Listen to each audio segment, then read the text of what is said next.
मेरी माँ बाबा के कमरे में नहीं सोती थी। जिस दिन बाबा के कमरे में सोती थी, उस दिन सुबह अम्मी रोते रोते बाहर निकलती। एक दिन अम्मी सोई हुई थी कि मैं अम्मी की चादर लेकर बाबा के कमरे में चली गई। फिर जो बाबा ने अम्मी समझकर मेरे साथ किया, वो सुनकर तो आपकी रूह फना हो जाएगी। मेरी आंख खुली तो मैंने अम्मा को सिसकते हुए देखा। वो मेरे बिस्तर के पास बैठी बुरी तरह रो रही थी। अपनी माँ को ऐसे देखकर मैं हमेशा मेरा दिल डूब जाया करता था, लेकिन मैं चाह कर भी कभी उनसे कुछ नहीं पूछ सकती थी। अक्सर ही सुबह अम्मा का ऐसा हाल होता था। कुछ वक्त पहले मैंने एक दफा अम्मा से पूछा था कि आखिर वो अब्बा के कमरे से सुबह सुबह बाहर आकर इतना क्यों रोती है, तो अम्मा ने कोई जवाब दिए बगैर ही मुझे डांट दिया। अम्मा जब भी उनके कमरे से निकलती, अम्मा का हुलिया बहुत ही अजीब सा होता। उनके बिखरे हुए बाल और सलवट ज़दा लिबास एक अजीब सी दास्तान सुना रहे होते। ये सिलसिला कुछ अरसा पहले ही शुरू हुआ था, और जैसे जैसे मुझे होश आ रहा था, मेरे लिए ये सब कुछ गैर मामूली होता जा रहा था। मेरे अंदर एक तजस्सुस ने जन्म ले लिया था कि मेरा बाप आखिर मेरी माँ के साथ रात भर क्या करता है। इस सवाल ने मुझे बेचैन कर दिया था। मैं 15 बरस की हो चुकी थी और अब बहुत सी बातें अच्छी तरह समझने लगी थी। अम्मा का रो रो कर सुर्ख होता चेहरा मुझे किसी अनहोनी का पता देते थे, लेकिन हैरत की बात यह थी कि जब अम्मा कमरे से निकलती तो वो बहुत रो रही होती, और जब अब्बा कमरे से निकलते तो उनके चेहरे पर एक दिलकश मुस्कुराहट होती, और उन्हें देखकर ऐसा लगता जैसे वो बिल्कुल जवान हो। वो कुछ न कुछ गुनगुनाते रहते जैसे बहुत खुश हों। और अम्मा का हाल ऐसे होता था कि अम्मा अब्बा के कमरे से निकलने के बाद दोबारा उनके सामने जाने से भी कतराती थी। वो उनका नाश्ता भी मेरे हाथ ही उनके कमरे में भिजवाती, खुद सारा वक्त किचन में खड़ी रहती और आंसू बहाती रहती, या गुसल खाने में बंद हो जाती। अम्मा की हालत देख देख कर मुझे बहुत तरस आता था। मैं 10वीं जमात की तालिबा थी, और अब्बा को नाश्ता देने के बाद मैं अपने स्कूल के लिए घर से निकल जाया करती थी, लेकिन सारा वक्त मेरे जहन में अम्मा का तस्वुर ही घूमता रहता। मैंने कभी किसी सुबह अब्बा को परेशान या बेचैन नहीं देखा था। वो हमेशा ही मुतमईन अंदाज में नाश्ता करने बैठते, और उनका चेहरा बहुत हशाश बशाश होता, जबकि अम्मा को देखकर ऐसा लगता कि किसी भी पल अम्मा को कुछ भी हो जाएगा। अक्सर तो मैं नाश्ता बनाते हुए अम्मा के वजूद को कपकपाते हुए भी देखती। मेरा दिल चाहता था कि मैं अम्मा से पूछूं कि अब्बा रात को उनके साथ ऐसा क्या करते हैं जो उनका इतना बुरा हाल हो जाता है, मगर अब्बा के नाम पर अम्मा के चेहरे पे खौफ नजर आने लगता था। अम्मा हर रात अब्बा के कमरे में सोने के लिए नहीं जाती थी, बल्कि वो मेरे साथ ही सोती थी। कभी कभी उन्हें जबरदस्ती अब्बा अपने साथ कमरे में ले जाते, और अम्मा इनकार करने की कोशिश करती, लेकिन अब्बा उनकी एक न सुनते।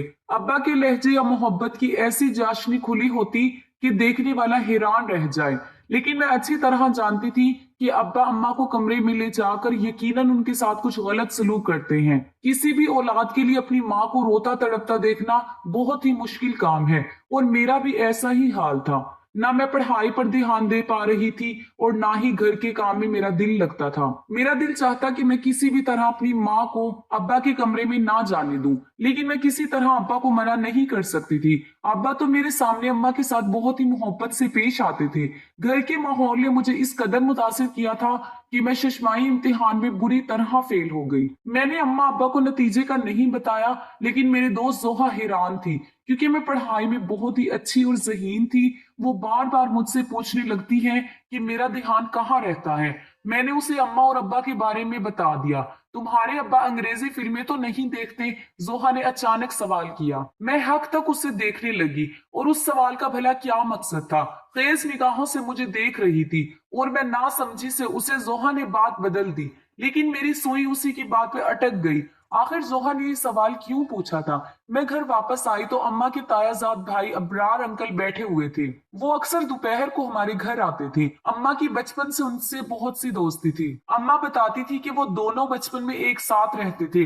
फिर अब्रार अंकल दुबई चले गए, और अम्मा की शादी अब्बा से हो गई। अम्मा की शादी को 17 साल हो चुके थे, और मैं उनकी इकलौती बेटी थी। कुछ अर्सा पहले तक शायद सब कुछ ठीक था, या फिर मैं ही छोटी और नासमझ थी, लेकिन कुछ अरसे से मुझे अच्छी तरह अम्मा की हालत समझ आने लगी थी। मैं जान गई थी कि मेरा बाप अच्छा आदमी नहीं है। वो मेरी माँ की तकलीफ की वजह थी, और इसी बात ने मेरे दिल में अपने बाप के लिए अदावत डाल दी थी। अबरार अंकल से अम्मा की बहुत अच्छी दोस्ती थी। वो साल भर पहले ही पाकिस्तान वापस आए थे और अम्मा से मिलने के लिए अक्सर आते थे, लेकिन अम्मा को उनका आना अच्छा नहीं लगता था। अबरार अंकल के जाने के बाद अम्मा अक्सर मुझे कहती हैं कि अगर तुम्हारे अब्बा को पता चला कि अबरार मिलने आता है तो बहुत बुरा होगा। मैं अम्मा को दिलासा देती कि अब्बा को कैसे पता चलेगा, अब्बा सुबह काम पर जाता है, रात को ही घर आता है। मुझे तो अबरार अंकल बहुत अच्छे लगते थे। वो हमेशा आते और अम्मा का मूड अच्छा करके जाते, मेरे लिए भी बहुत से तवाइफ लाते। अब्बा की तो आमदनी इतनी कम थी कि गुजर बसर भी मुश्किल से होता था। अम्मा ना जाने कैसे अब्बा जैसे जालिम शख्स के साथ जिंदगी गुजार रही थी। मैंने अपना और अम्मा का बिस्तर लगाया और अम्मा के साथ आंखें बंद करके सो गई। थोड़ी देर में अब्बा मेरे कमरे में आए। अम्मा मेरे साथ ही सोने के लिए लेटी हुई थी। अब्बा ने उन्हें साथ चलने को कहा तो अम्मा ने तभी दबे लफ्जों में इनकार किया। मैंने आंखें नहीं खोली थी। मैं सुनना चाहती थी कि अब्बा अम्मा से क्या कहते हैं। चल ना नूरी, मैं तुझे बिल्कुल तंग नहीं करूंगा, वादा। अब्बा की आवाज मेरे कानों में पड़ी जिसमें मोहब्बत की मिठास थी। मुझे नहीं जाना तुम्हारे साथ, तुम हमेशा ऐसे ही कहते हो। अम्मा ने एक दफा फिर इनकार किया। तुम्हें सोचना चाहिए, अब हमारी जवान बेटी है, वो सोच सवाल करने लगी है, लेकिन तुम्हें इस बात से कोई फर्क नहीं पड़ता। अम्मा ने धीमे से लहजे में अब्बा को जवाब दिया। अब्बा ने जबरदस्ती अम्मा को हाथ पकड़ के उठाया और अपने साथ लेकर चले गए। मुझे अजीब सी घबराहट होने लगी थी। अब्बा अम्मा के साथ ना जाने क्या करते। जोहा की अंग्रेजी फिल्म वाली बात भी मेरे जहन में अटक गई थी। 2 घंटे गुजर गए थे लेकिन अम्मा वापस ना आई। मैं पानी पीने के लिए कमरे से निकलकर बावर्ची खाने में गई। अम्मा थोड़ी ही देर में मेरे पीछे चली आई। मैंने गहरी निगाह अम्मा पर डाली जिनके बाल बिखरे हुए थे। जिस बात ने मुझे चौंका दिया वो अम्मा की कमीज का फटा हुआ आस्तीन था। अम्मा को मेरी नजरों का एहसास हो गया था। अम्मा ने फौरन ही अपना दुपट्टा अच्छी तरह लपेट लिया। मेरे सामने ही अम्मा ने सुबह सुबह जोड़ा पहना था, लेकिन फिर अचानक ही अम्मा का आस्तीन कैसे फट गया। अम्मा मुझसे पूछ रही थी कि मैं इतनी रात को क्यों जाग रही हूँ। मैंने यूं ही झूठा बहाना बनाया कि मैं भी उठकर पानी पीने आई थी। अम्मा मेरे साथ वापस आकर मेरे कमरे में आ गई। मैंने सोने के लिए आंखें मूंद ली, लेकिन मुझे अम्मा की सिसकियों की आवाज सुनाई दे रही थी। मेरा दिल चाह रहा था कि मैं उठकर अपनी माँ को तसल्ली दूं और दिल में आए तमाम सवालात को जुबान पर ले आऊं, लेकिन मैं अपनी जगह खामोश रही। अब्बा सुबह सुबह ऐसे तैयार होकर कमरे से निकलते थे जैसे कोई जवान लड़का हो। अब्बा की आमदनी कम थी, लेकिन अब्बा हमेशा खुश रहते, मुस्कुराते रहते। काम पर हमेशा ऐसे तैयार होकर चलते जैसे सेठ आदमी हो। मैंने अचाट निगाह अपने बाप पर डाली जिससे मुझे आज भी नफरत महसूस हो रही थी। अब्बा के आगे नाश्ता रखकर मैं स्कूल चली गई। सारा दिन स्कूल में भी मेरा जहन अम्मा के फटे हुए आस्तीन की तरफ था। स्कूल से वापसी पर मुझे अबरार अंकल मिल गए और मुझे देखते ही उन्होंने मुझे अपनी गाड़ी में बिठा लिया। बिना सोचे समझे उनकी गाड़ी में बैठ गई। अबरार अंकल ने गौर से मेरी तरफ देखा। कहने लगे, मुझे बताओ तुम्हें क्या परेशानी है, तुम इतनी खोई हुई सी क्यों रहती हो। मैं इस कदर जज्बाती हो चुकी थी कि मैंने अबरार अंकल को सारी बात कह दी। मेरी बात सुनकर अबरार अंकल कहने लगे, उन्हें अंदाजा है कि मेरा बाप अच्छा आदमी नहीं है। तुम अपनी माँ को अपने बाप से आजाद क्यों नहीं दिलवा देती? कब तक तुम दोनों उनकी जुल्म की चक्की में पिसते रहोगे? अबरार अंकल ने बहुत ही फिक्रमंदी से मुझे तजवीज दी, जिसे सुनकर मेरी रूह फना हो गई। मैं अब्बा को छोड़ने के बारे में सोच भी नहीं सकती थी। अब्बा ने मेरे साथ कभी ऊंची आवाज में बात तक नहीं की थी। फिर मैं अब्बा को जालिम कैसे कहती? मैं तो ये भी नहीं जानती थी कि बंद दरवाजे के पीछे अम्मा और अब्बा के दरमियान क्या होता है। अबरार अंकल की बात सुनकर मैं सोच के समंदर में डूब गई। बहुत सोचने के बावजूद भी मुझे अब्बा की कोई ऐसी बात याद नहीं आई थी जिससे मैं उन्हें जालिम करार देती। अलबत्ता अम्मा की तड़प और आंसू अब्बा को जालिम साबित करते थे। अबरार अंकल मुझे स्कूल से लेकर घर चले आए, खुद भी अंदर आ गए। अम्मा हम दोनों को देखकर बहुत खुश हो गई थी। अम्मा ने फौरन खाना लगा दिया। मैं बहुत ज्यादा थक गई थी, इसलिए सोने के लिए अपने कमरे में आ गई और अबरार अंकल अम्मा के पास बैठे रहे। मुझे नींद नहीं लग रही थी। मैं सारा वक्त अबरार अंकल की बात को सोचती रही। अम्मा को अब्बा के कमरे में गई 3 दिन गुजर चुके थे और पिछले 3 दिन से अम्मा मेरे साथ मेरे ही कमरे में सो रही थी। अम्मा जब जब मेरे पास रहती बिल्कुल पुरसुकून और मुतमईन रहती हैं। अब्बा का रवैया तो हमेशा एक जैसा ही रहता था। जिस दिन अम्मा को अपने कमरे में ले जाते उस दिन मैं रोजाना से ज्यादा खुशी महसूस करती। चौथे दिन जब अब्बा अम्मा को फिर अपने कमरे में ले गए थे और मैं सारी रात बेचैनी से करवटें बदलती रहती थी।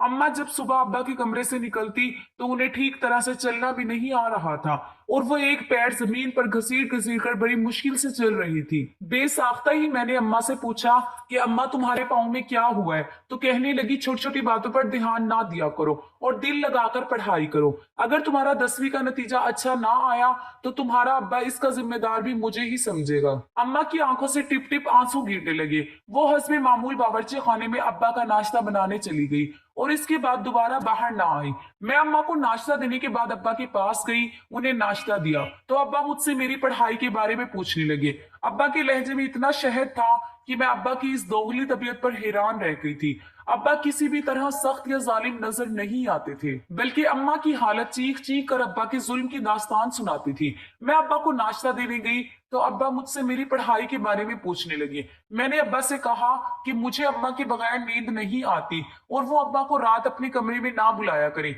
मेरी बात सुन के अब्बा मुस्कुराने लगे, कहने लगे मैं तो कभी कभी तुम्हारी माँ को अपने पास बुलाता हूँ, मेरा भी तुम्हारी माँ पर हक है और मैं इससे बहुत मोहब्बत करता हूँ। अब्बा की बात सुनकर मेरा खून खोल उठा था, क्योंकि उनकी मोहब्बत के नजारे में आए दिन देखा करती थी, लेकिन अब्बा से जबान दराजी करने का मैं सोच भी नहीं सकती थी। इसलिए खामोशी से स्कूल के लिए रवाना हो गई। स्कूल में टीचर सबक पढ़ाते हुए हमें समझा रही थी कि कभी भी पूरा सच जाने बगैर कोई फैसला नहीं करना चाहिए। आधा सच हमेशा बहुत खतरनाक होता है, जो इंसान को बर्बाद करके रख देता है। टीचर की बात मेरे दिमाग की एक और खिड़की खोल दी थी। मैंने सोच लिया कि अब्बा का पूरा सच जानकर रहूंगी और फिर अपनी माँ को अब्बा से आजादी दिला दूंगी। अबरार अंकल ने मुझसे वादा किया था कि वो बर वक्त मेरी मदद करने को तैयार रहेंगे। मैं और मेरी माँ का कद काट बिल्कुल एक जैसे थे। मैं उम्र में 15 साल की थी, लेकिन डेल डाउन में बिल्कुल अपनी माँ की तरह थी। अगली रात मैंने खुद ही अपनी माँ को नींद की दवा देकर सुला दिया और खुद अपनी माँ की चादर ओढ़कर अब्बा के कमरे में चली गई।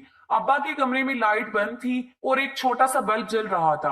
अब्बा अंधेरे की वजह से मुझे अम्मा समझ बैठे।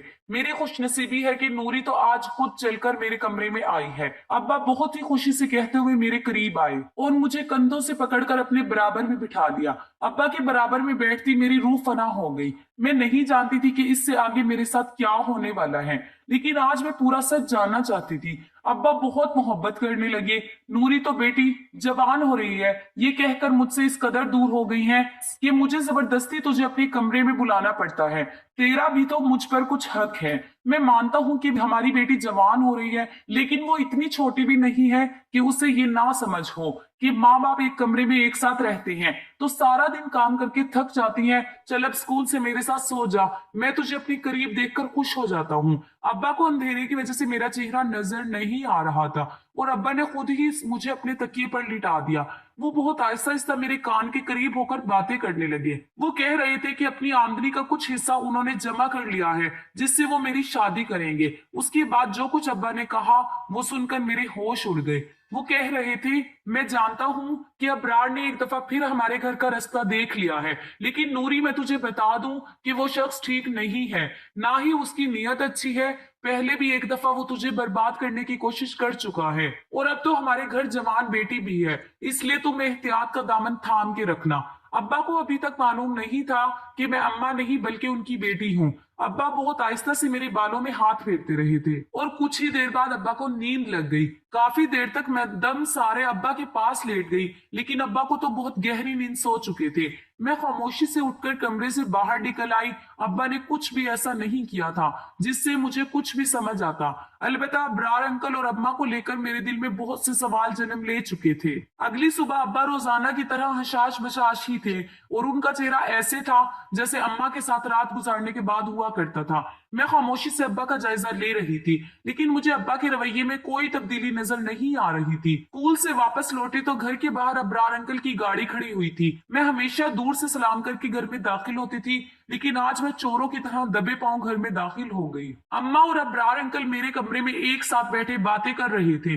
उन्हें मेरी मौजूदगी का एहसास नहीं था। जो कुछ मैंने अपने कानों से सुना वो सुनकर मेरे होश उड़ गए। मैं सोच भी नहीं सकती थी कि वो ये सब जानने के लिए मैं बेताब खराब थी, वो इस कदर भयानक है। अम्मा अबरार अंकल से हंस कर कह रही थी, मैंने अपनी गुड़िया के दिल में उसके बाप के खिलाफ पूरी तरह नफरत का बीज बो दिया है, और अब वो दिन दूर नहीं है जब मेरी बेटी अपने बाप के खिलाफ खड़ी हो जाएगी। वो बूढ़ा जबरदस्ती मुझे अपने साथ इस रिश्ते में बांध कर रखे हुए हैं, लेकिन अब मैं आजादी चाहती हूँ। वो मुझे कमरे में लेकर जाता है और मुझसे बातें करते करते ही सो जाता है, लेकिन जैसे ही मैं बाहर निकलती हूँ तो अपना हुलिया खुद ही खराब कर लेती हूँ। मैंने गुड़िया के दिल में ये बात अच्छी तरह बिठा दी है कि उसका बाप मुझ पर जुल्म करता है। एक दिन तो मैंने खुद ही अपनी कमीज का आस्तीन तक फाड़ डाला। मैं चाहती हूँ कि जब मैं उस बुड्ढे से आजादी का मुतालबा करूं, बेटी मेरी ढाल बन जाए और मुझे अपनी गुड़िया को छोड़कर उस घर से ना निकलना पड़े। गुड़िया खुद दुनिया को मेरी बेगुनाही और अपने बाप के जुल्म की दास्तान सुनाएगी और मैं गुड़िया को साथ लेकर तुम्हारी जिंदगी में शामिल हो जाऊंगी।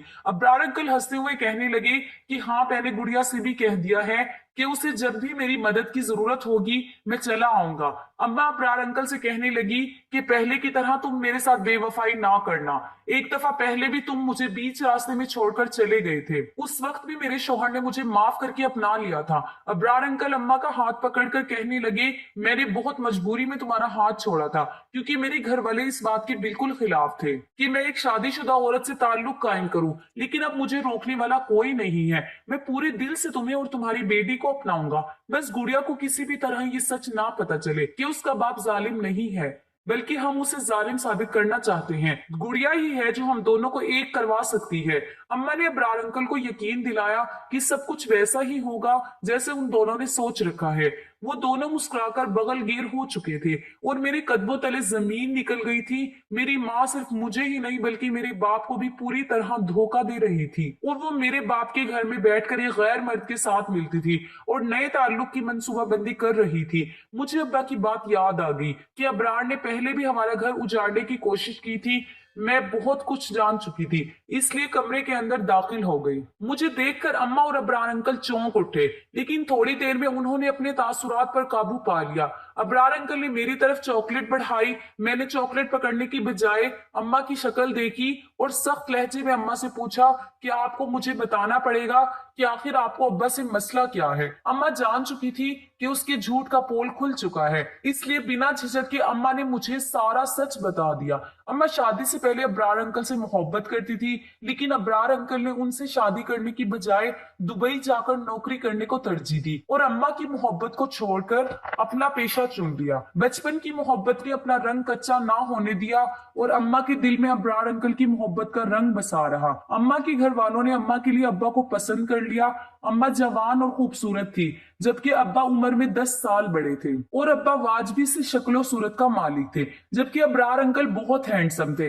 अम्मा के लिए अब्बा का साथ सिर्फ और सिर्फ घर वालों की मर्जी थी, और अम्मा ने अपने घर वालों की जबरदस्ती पर अब्बा से शादी तो कर ली, लेकिन वो कभी अब्बा को दिल से कबूल ना कर पाई। जबरदस्ती का ये रिश्ता अम्मा के लिए किसी बोझ की तरह था, लेकिन अम्मा इस रिश्ते को घसीट रही थी, क्योंकि शादी के 1 साल बाद ही मैं अम्मा की गोद में आ गई थी। अम्मा की शादी के 8 साल बाद अबरार अंकल दुबई से कुछ अरसे के लिए वापस आए, तो उनके दिल में अम्मा को देखकर दोबारा से जज्बात जाग उठे। अम्मा भी बचपन की मोहब्बत और अपने जज्बात के हाथों मजबूर होकर अबरार अंकल से चुपके चुपके मुलाकातें करने लगी। लेकिन कुछ ही दिनों में ये बात अम्मा की ताई को पता चल गई और उन्होंने सारे खानदान में मेरी माँ की इज्जत को उछालना शुरू कर दिया। अब्बा अम्मा से सच्ची मोहब्बत करते थे, इसलिए उन्होंने अम्मा को बदनामी से बचा लिया और इस सारे किस्से को ताई की तरफ से बोहतान करार दे दिया। जब अब्बा ने अम्मा का साथ दिया तो सारा खानदान अपने आप ही खामोश हो गया। ताई के हाथ अम्मा तो ना आ सकी, लेकिन उन्होंने अबरार अंकल पर सख्ती की और उन्हें जबरदस्ती वापस भेज दिया। मोहब्बत का जोश जो जाग की तरह बैठ गया था, उसे 1 साल पहले अबरार अंकल ने दोबारा जिंदा कर दिया। अबरार अंकल हमेशा के लिए पाकिस्तान आ गए थे और एक दफा फिर वो अम्मा के पीछे दीवाने हो गए थे। अम्मा को तो पहले ही दिन से अब्बा पसंद नहीं थे, फिर हमारे हालात भी कुछ खास नहीं थे, जबकि अबरार अंकल के पास दुबई का पैसा था और अम्मा के लिए अब्बा को छोड़ना कुछ मुश्किल नहीं था। लेकिन असल मसला ये था कि अब्बा भी मुझसे बहुत मोहब्बत करते थे और अम्मा भी मेरे बगैर नहीं रह सकती थी। इसलिए अम्मा ने जानबूझकर ये सारा खेल रचा और मेरी नजरों में अब्बा के किरदार को मशकूक कर दिया। हमदर्दी बटोर कर मुझे अपने साथ ले जाना चाहती थी। इसीलिए अम्मा ने बाकायदा अब्बा को जालिम साबित किया और खुद मजलूम बनकर रहने लगी। इतने अरसे में मैं ये सोच रही थी कि अब्बा ने तो कभी ऊंची आवाज में हमसे बात तक नहीं की, फिर वो बंद कमरे में अम्मा पर जुल्म कैसे कर सकते हैं। मैंने अम्मा से साफ साफ कह दिया कि अगर आपको उसके घर जाना है तो आप जा सकती हैं, लेकिन मैं अपने भोले भाले और वफादार बाप को नहीं छोड़ सकती। अबरार अंकल जब पहले अम्मा को 2 दफा छोड़ चुके थे, अम्मा उनसे न जाने कैसे तीसरी दफा उम्मीद लगाकर बैठी थी। मुझे अबरार अंकल की आंखों में आज पहली दफा अपने लिए सिर्फ और सिर्फ हविस दिखाई दे रही थी और मैं जान गई थी कि इस हविस को पूरी करने के बाद अम्मा उनके किसी काम की नहीं रहेगी। अम्मा ने मुझे मुस्तकबिल के सुहाने ख्वाब दिखाकर उस बात के लिए मजबूर किया कि मैं उनके साथ चल पड़ूं और अब्बा को छोड़ दूं। लेकिन मेरे लिए ये बात इतनी आसान नहीं थी, लेकिन मेरे लिए अब्बा ही सब कुछ थे। अगर मेरे सामने सारा सच ना आता तो शायद मैं कुछ गलत फैसला कर बैठती, लेकिन खुदा का शुक्रगुजार हूँ कि मैंने अपनी आंखों से सब कुछ खुद देखा था और कानों से सुना था। अम्मा अबरार अंकल के साथ जाने के लिए राजी थी, लेकिन जब अबरार अंकल ने देखा कि मैं उनके काबू नहीं आऊंगी और ना ही अम्मा के साथ चलूंगी, तो वो एक दफा फिर अब्बा से अपनी राह जुदा करके अम्मा को छोड़ गए थे। अम्मा को पता चला था कि अबरार अंकल अम्मा के लिए नहीं बल्कि मेरे लिए घर के चक्कर काट रहे थे। वो बहुत ही चालाक और मक्कार किस्म के आदमी थे। उन्होंने मेरी माँ की मोहब्बत को पूरी तरह अपने फायदे के लिए इस्तेमाल करने का सोचा था। अम्मा को जब एहसास हुआ कि जज्बात की धारे वो बहकर कितना बड़ा नुकसान करने जा रही थी, अगर अम्मा और मैं उनके साथ चले जाते तो वो मेरी इज्जत को एक दफा वैसे ही पामाल करते जैसे ताई अम्मा ने अम्मा की इज्जत की धज्जियां बिखेरने की कोशिश की थी। न जाने कौन सी नेकी हम दोनों माँ बेटी के काम आ गई थी कि हम अबरार अंकल के जंगल से निकल गए थे। रात गए अब्बा घर लौटे तो अम्मा ने खुद ही अब्बा के लिए खाना मंगवाया और अपना बिस्तर भी अब्बा के कमरे में लगा दिया। अब्बा की खुशी देखने के लायक थी। अब्बा सच में अम्मा से बहुत मोहब्बत करते थे और ये उनकी मोहब्बत ही थी जो उन्होंने अम्मा की गलतियों पर भी आज तक पर्दा डाल रखा था। इतने सालों में पहली दफा अम्मा को अपनी गलतियों का एहसास हुआ था और उन्होंने अब्बा को दिल से अपनाया था। अगली सुबह अम्मा और अब्बा हंसते मुस्कुराते कमरे से बाहर निकले थे और मेरे दिल को एक ठंडक का एहसास हुआ था। कभी कभी हम मोहब्बत के नाम पर ऐसा धोखा खाते हैं कि किसी को मुंह दिखाने के लायक नहीं रहते। असल मोहब्बत तो निकाह के बाद ही होती है, जिसमें इंसान एक दूसरे का लिबास बनकर एक दूसरे के ऐब ढांप लेता है। तो दोस्तों, ये थी मेरी आज की कहानी। उम्मीद है कि आपको आज की कहानी पसंद आई होगी। कहानी अच्छी लगे तो इसे लाइक जरूर कीजिए, अपने दोस्तों के साथ शेयर कीजिए और अगर आपने अभी तक मेरे चैनल को सब्सक्राइब नहीं किया तो उसको फौरन कर लीजिए। साथ ही लगे बेल बटन को दबा दें कि आपको मेरी आइंदा आने वाली कहानी का नोटिफिकेशन बर वक्त मिल सके। अगली कहानी तक के लिए मुझे दीजिए इजाजत। खुदा हाफिज।